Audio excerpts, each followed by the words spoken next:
Welcome to episode 2 of Queer on the El Paso, Out and About.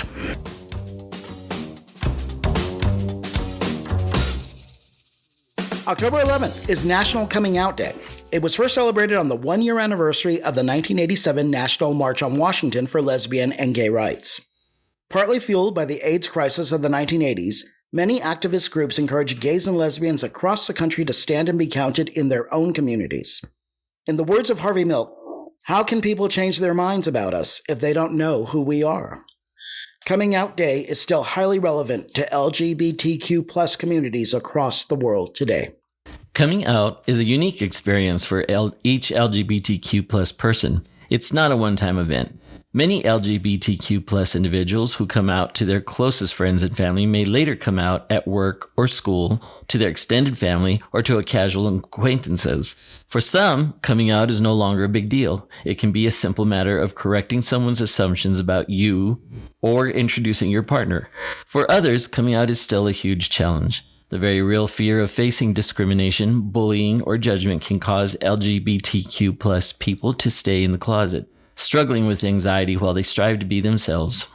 While coming out can be daunting and scary, it can also be the first time that LGBTQ plus individuals are able to be truly open with the people closest to them.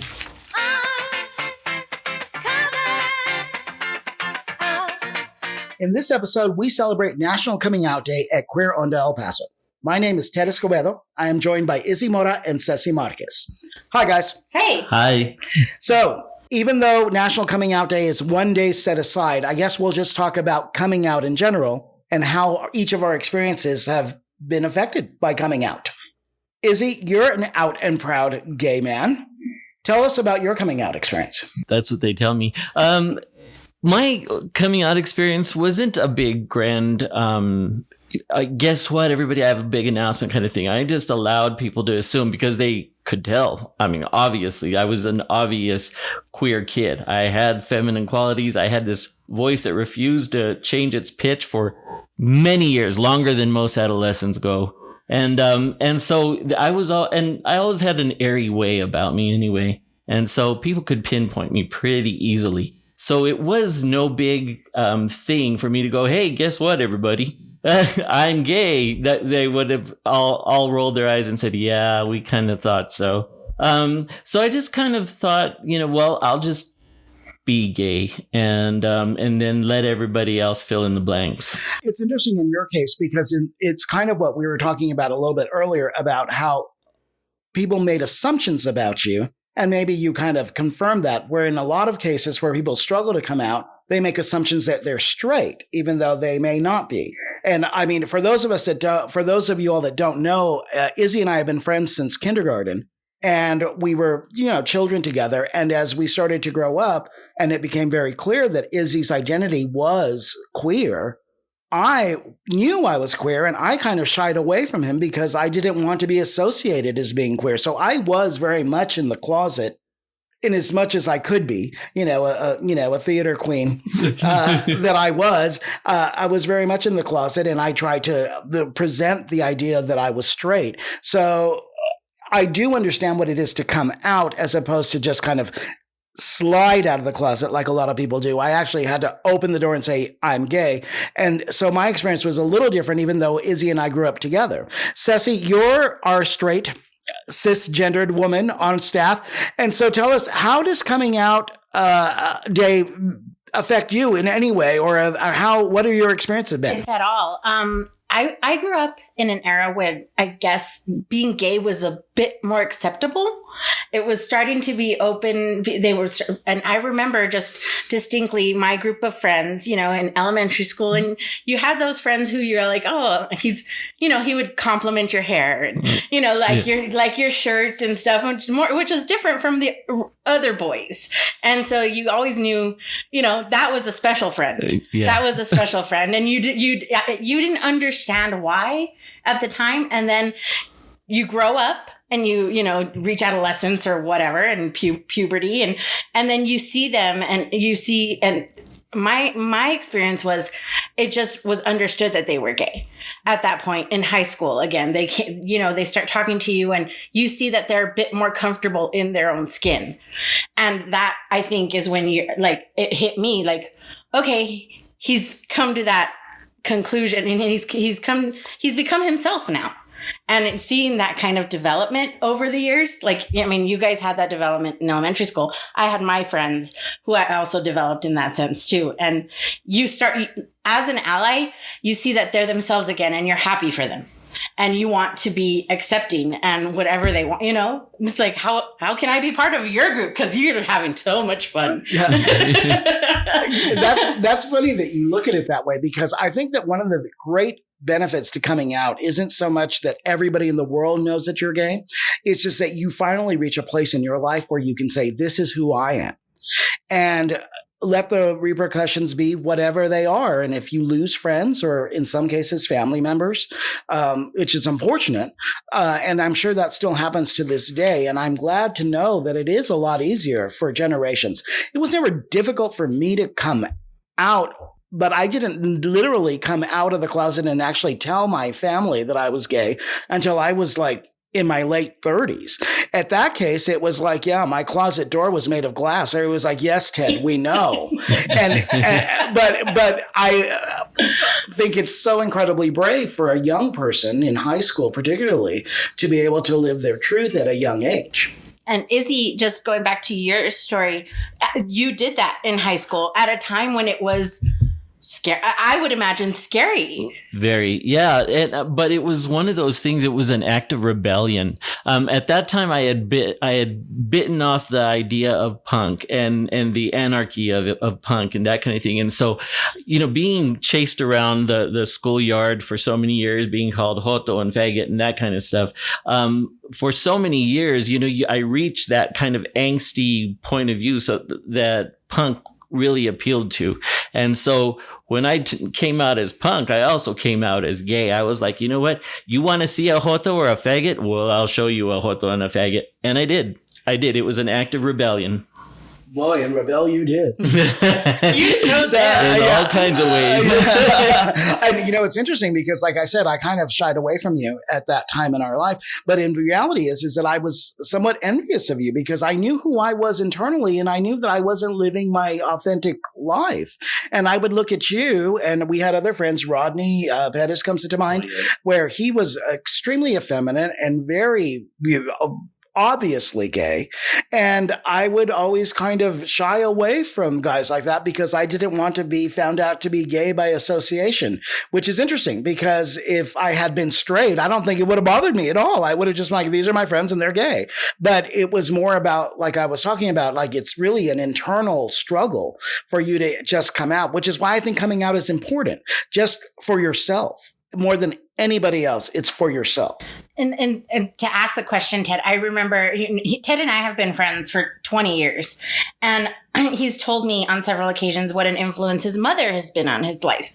And I remember one story in particular where you talk about her dressing you up as Aunt Jemima for Halloween. I remember which that. Is very politically incorrect nowadays, but back then it was okay. Yes. And so my question is do you think your mom was more comfortable with you than you were with you first? It's kind of a very common storyline where your parents know. Your parents, that is your most fundamental relationship growing up, and your parents know their children. Uh-huh. And they see things that even though you might think you're trying to hide them, they still see beyond. And I think my mother knew it a much earlier. To answer your question, yes, obviously. I think that my mother knew before I did. And I know that made it a little bit easier, but it didn't make having the conversation easier. Yeah, I can see that. I knew that the acceptance would be there. On my mother's side. My father, not so much. I did very much grow up with a very macho, at times violent father. And my brothers come from a very heterosexual, hot rod world and what men do and all these sorts of things. And I knew I didn't fit in there. And going back to what you were saying, I know that my mother saw that difference between her and boys. I was different from my brothers. And I know that my dad saw it too, but he was in denial. And then you ask yourself, why was I living my life for him? And that's when I go back to looking at Izzy and Rodney. And when I was younger, I thought, a lot of my life was spent projecting what other people might even be thinking about me, but really you have no control over that. Yeah, and then you had all your brothers too. Yeah. On top of just your dad, the brothers too. Like Izzy, I'm sure your family had an impact also. Oh yeah, well definitely. My mother was the one that had a lot of trouble with it, and she spotted it early on, and kind of linked it to being kind of diseased a little bit, or having spiritual issues and those kinds of things, like a lot of people do. They try to find what's wrong with my kid and that kind of thing. But I also grew up with a brother who was really the opposite of who I was.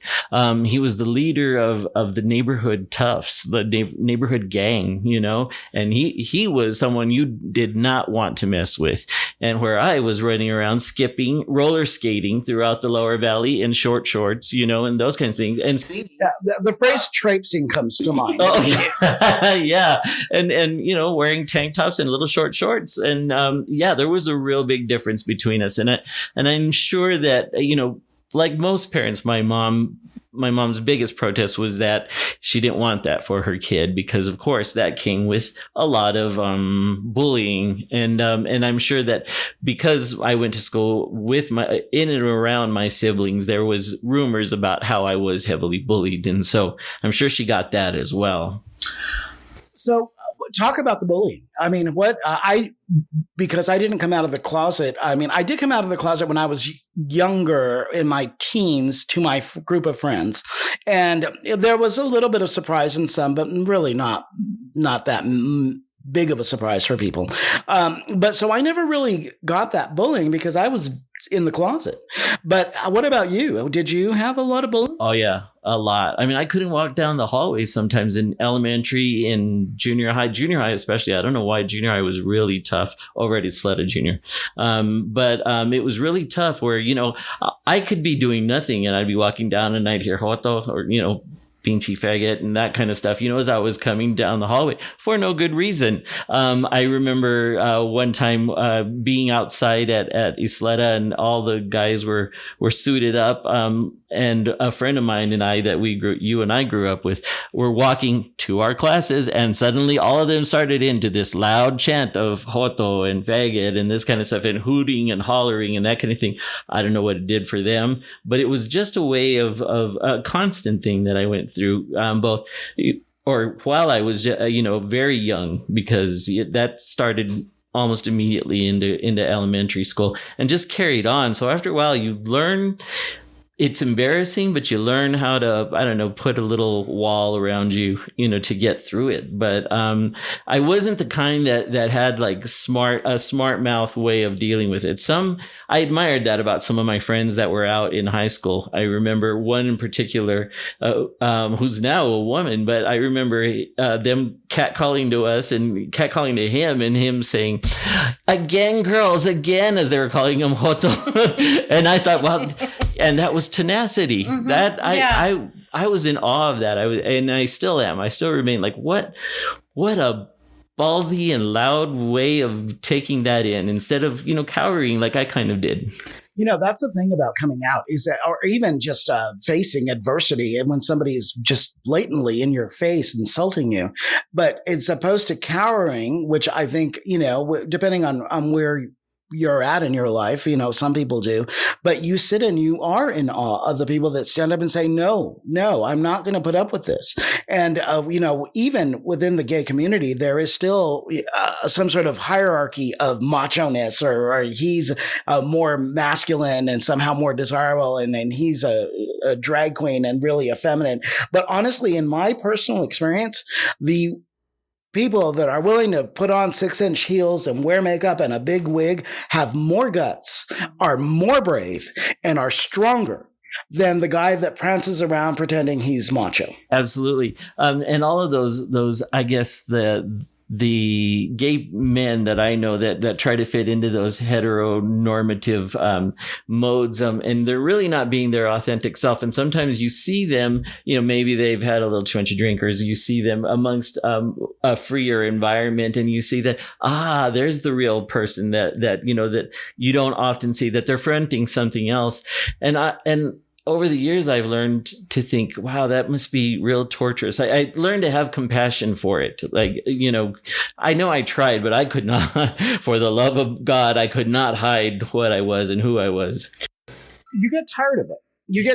You get, even if it is, you could be out and still not be your authentic self. There's a whole array of ways to be gay. And we once we come out, then we somehow think that's our identity. And then we look for these subgroups in the gay community to kind of then identify with that community. And, it's a bear, or it's a drag queen, or if it's a show queen, or if it's a trans person, we kind of look for other subgroups within the gay community. And sometimes people are really pretending to still be something that they're not, even within the gay community. So coming out can mean a lot of things. It doesn't necessarily have to be a gay straight thing. It's time that I tell you I'm a big show queen. No, I'm kidding. But when you see that when you're young and you know that you're different and you wear that on the outside and you subject yourself to that kind of bullying or ridicule, I think that over time that makes you really much stronger. One thing that just as an aside, but something that sticks out for me always about coming out and about identifying as being queer is that when you meet someone and you assume that they're heterosexual, you don't think about them having sex. But when you say I'm gay, they automatically associate your sexual activity to who you are. But because that's the first thing that guys think of. For some reason, it's really funny to me that, that's the first thing that straight men think about. It's like, why does your mind immediately go to that?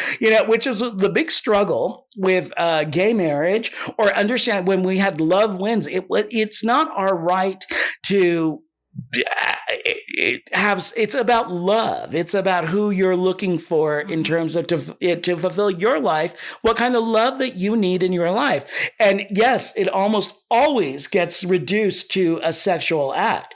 And don't get me wrong, I've been reduced to lots of sexual acts in my life.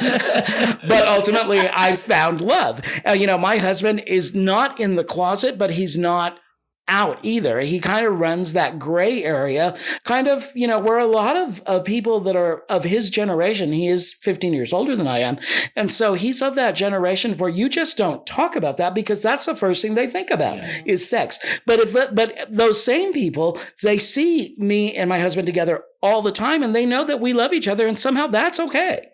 So, it's just a matter of perception, but it's funny that you mentioned that because it's absolutely true. That's a great point. Why does that need to become the focus? It should not be. Yeah. It's about relationships and development of character. Absolutely. And I also think that there's something strange about how some gay people, turning the coin a little bit, some gay people become angry when somebody isn't fully out. And I don't think that's really much of their business either. Everybody approaches their outing at their own pace, in their own way. And, some are really loud about it. And thank God for them. Those are the people from the Stonewall riots and those kinds of things that spoke out and did things. And they're the visuals that you see from the 1970s and those eras, even the 50s so far back. But seeing that, or having this modicum of you're not out enough, I think that's also kind of a hypocrisy in a way, because you're saying, oh no, unless you do gay my way, then you're not really gay. Right. It's still ultimately people's choice. One of the things that comes to mind, I'm going to bring the show Heartstopper, which is a series on Netflix. It's a great show. And it really has to do about a young boy who was outed and has then said, yes, I'm gay. And so the whole school knows that he's gay. And so he suffers some bullying. And then all the in-betweens, the person he's interested in is struggling with his identity. And they're very clear at saying, if you're not ready to tell people, you have no obligation to do it. It's nobody else's business but your own.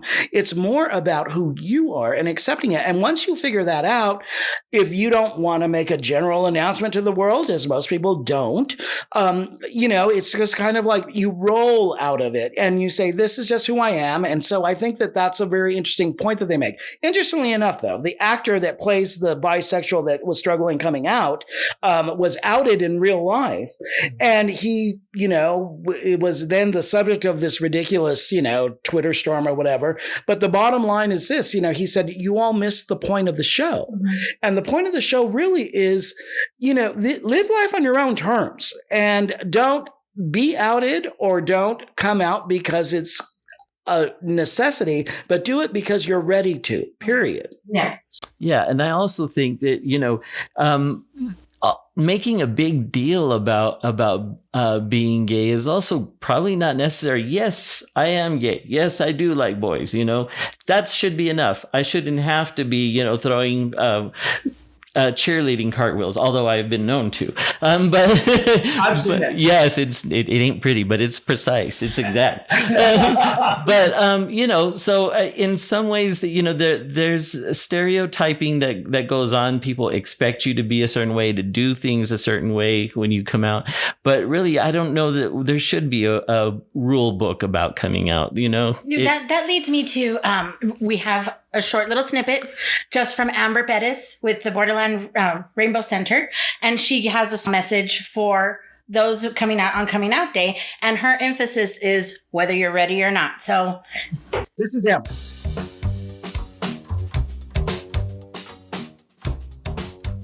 I'm Amber Bettis. I'm with the Borderland Rainbow Center. And I just wanted to let you know that coming out is a singular experience. And if this is the year that you are ready, know that you are supported and that no matter what, the fear that you feel will begin to dissipate once you step through that door. And for those of you that still aren't ready, that's okay too, but we're here for you.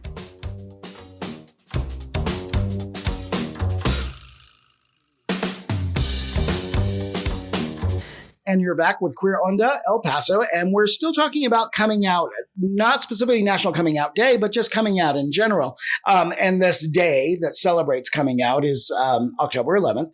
And we did ask Dave Castillo about it, who's the owner of Epic Bar and Nightclub. And of course, Dave, being Super Dave and who he is, brought to mind, a very party-like atmosphere. And so this is another take on coming out. Here's Dave.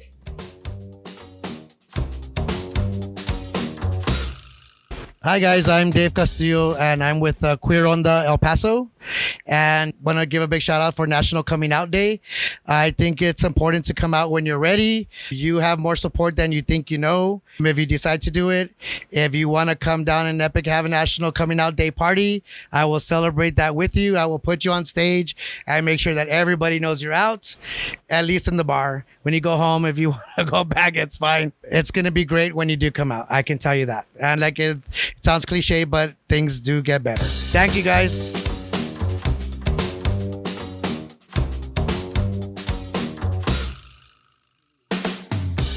This is Queer Onda's top 10 reasons why coming out is in. Number 1, does anybody want to be straight these days? Number 2, the clothes are just better. Number 3, no more attending family gatherings with your friend. Number 4, put all the rumors at work to rest. Number 5, no more setups with their single friends' kids. Number 6, an end to editing pronouns. Number 7, you could admit to watching Project Runway and tell people about it. Number 8, you can finally tell your neighbor that her purse is all wrong. Number 9, you can finally say that you and your bro are more than friends. And number 10, no more straightening up the house before family comes over. But the most important reason why coming out is in is there is nothing better than living your authentic life.